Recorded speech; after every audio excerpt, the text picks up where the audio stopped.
روزی شخصی آرایشگاه باز کرد و سردر آرایشگاه نوشت: اصلاح سر و صورت با نازل ترین قیمت. اول خاخام یهودی آمد.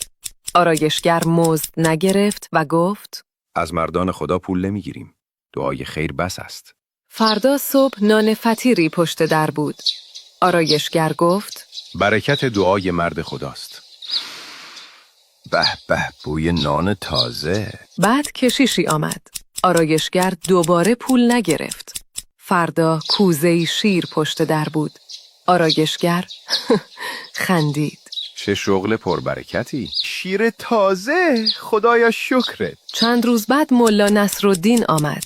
آرایشگر گفت: از اهل عمامه پول نمیگیریم. یک صلوات کافی است. اما صبح روز بعد وقتی در دکان را باز کرد، با تعجب دید 15 ملا با ریش‌های بلند دم در صف کشیده اند تا رایگان اصلاح کنند.